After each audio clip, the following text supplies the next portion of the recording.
Queridos amigos internautas y quienes nos han seguido desde distintos espacios de las redes sociales, les expresamos un cordial saludo.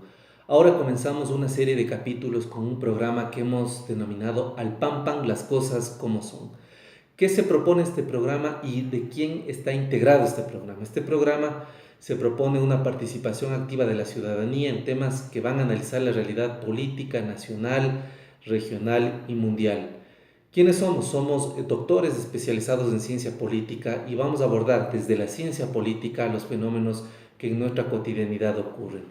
Me acompaña de forma indefinida hasta que duren estos programas el doctor Patricio Arroyerbe.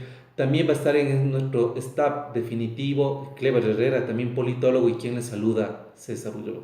¿Qué se propone este programa? Este programa se propone sensibilizar y concienciar a la ciudadanía sobre temas de altísimo nivel de interés nacional. Y en este caso vamos a inaugurar esta serie de capítulos sobre el análisis postelectoral de lo que ha sucedido en nuestro país desde el 19 de febrero, en donde la ciudadanía concurrió a las urnas a elegir un binomio presidencial, asambleístas nacionales, provinciales y parlamentarios andinos. Patricio.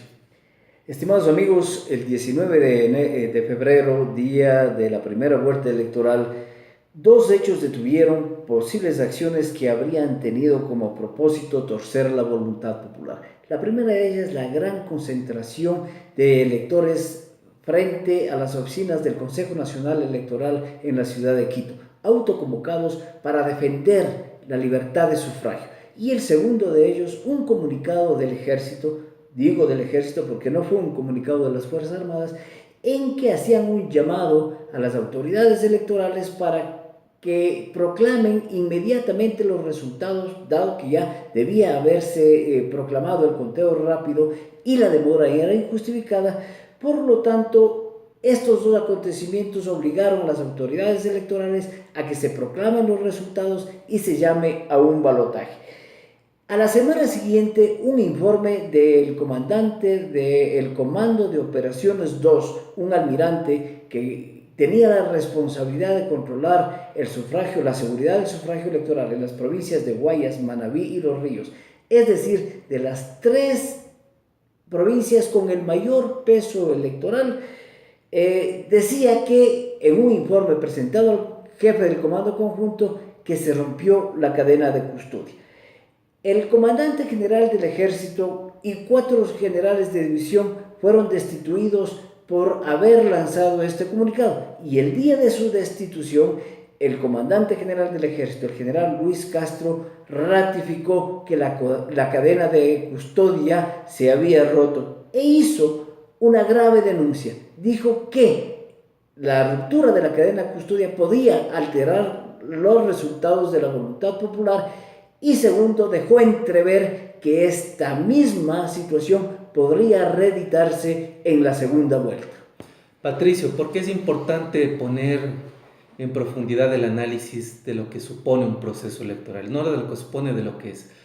Dentro de los atributos que tiene la democracia en el componente electoral son los siguientes: las elecciones en cualquier parte del mundo deben ser libres, transparentes, competitivas, universales, secretas, pero además de estos atributos, las elecciones tienen que tener un fuerte componente de transparencia y de rendición de cuentas del órgano rector electoral de cualquier parte del mundo.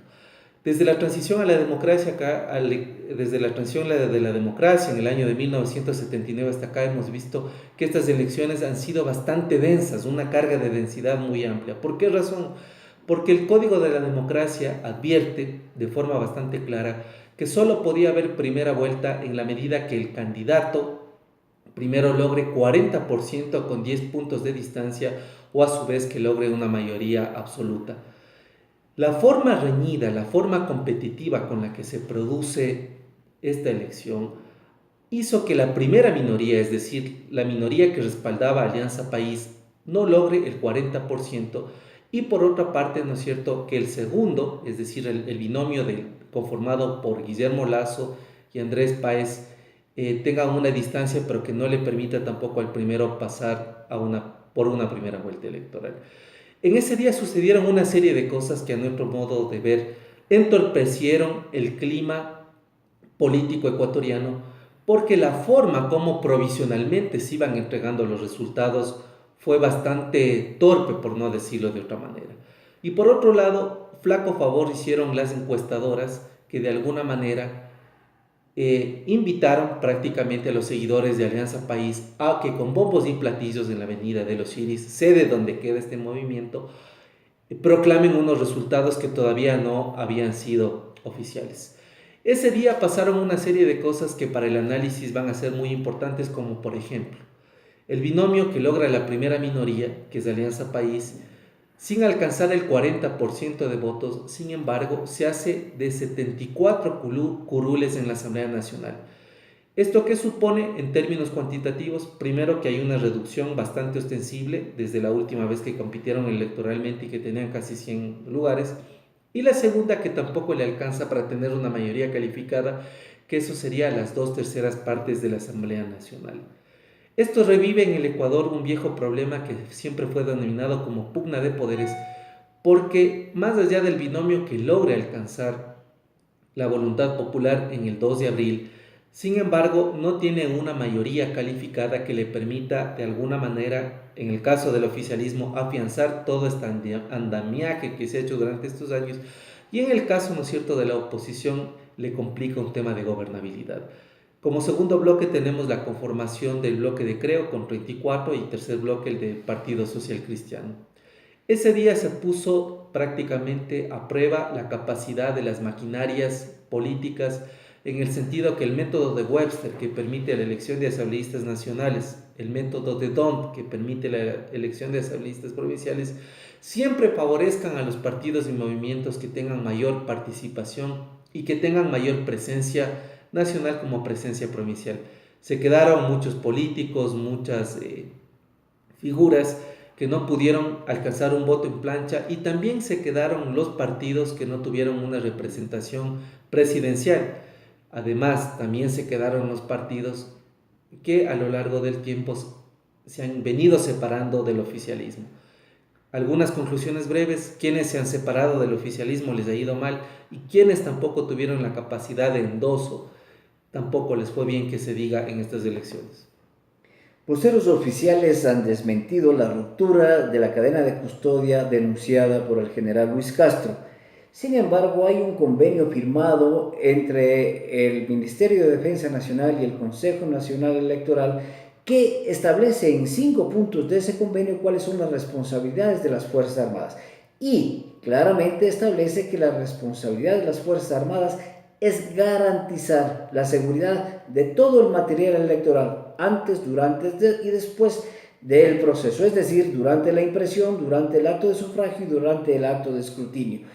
Eso también establece, y en el mismo convenio establece literalmente que las Fuerzas Armadas deberán garantizar la seguridad y también garantizar la pureza del sufragio. O sea, sí, de acuerdo a ese convenio, las Fuerzas Armadas son garantes del sufragio y de la voluntad popular. Por lo tanto, no puede descalificarse de manera alguna las acciones realizadas y menos destituirse por simplemente exigir transparencia en el proceso a las autoridades y al mando del ejército. 4 generales de división que al Estado ecuatoriano le representa una capacidad extraordinaria y un gasto muy significativo en tiempo, en recursos y en capacitación.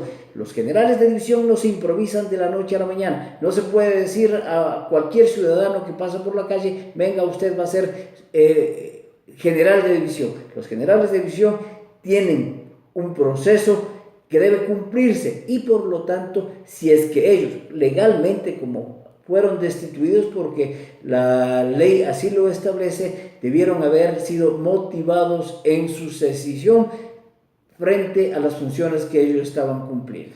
¿Cómo se conecta lo que dice Patricio con este primer capítulo? La primera es que como ciudadanos exigimos transparencia electoral al 100%.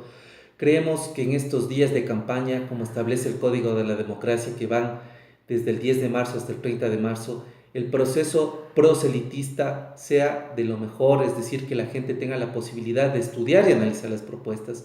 Y por otra parte queremos certeza. Una certeza implica que el proceso electoral respete la voluntad popular, pero sobre todo además que no existe interferencia entre las funciones del Estado, que exista una rendición de cuentas permanente en cómo se lleva el proceso y además que no se deje de decir, que no se deje de denunciar en el caso que la ciudadanía de alguna u otra manera detecte que el proceso no está llevándose de la mejor manera. Insisto, nos acercamos a un periodo político donde posiblemente va a haber pugna de poderes del Estado, donde va a ser un tema bastante complejo el de la gobernabilidad y por lo tanto está en los ecuatorianos de decidir además la continuidad de un proceso o el cambio por otro lado. Patricio. El general Castro en su grave denuncia deja entrever que en la segunda vuelta electoral podría suceder también la ruptura de la cadena de custodia. Un llamado importante hago a los actores políticos, a los ciudadanos afiliados, simpatizantes de uno de los dos candidatos, a que controlen el proceso de escrutinios, que no sean las Fuerzas Armadas solamente las que den la garantía del sufragio, son los propios electores, son los propios ciudadanos los que deben garantizar la pureza de ese sufragio. De tal manera que hoy estamos diciendo las cosas como son, al pan pan. Al pan pan, lo que queremos decir que democracia solo se consigue con más democracia y más participación. Si los ciudadanos se involucran en el proceso, indudablemente la voluntad popular será respetada. Pronto seguirán teniendo noticias de nosotros. Al pan pan, las cosas como son. Muchas gracias.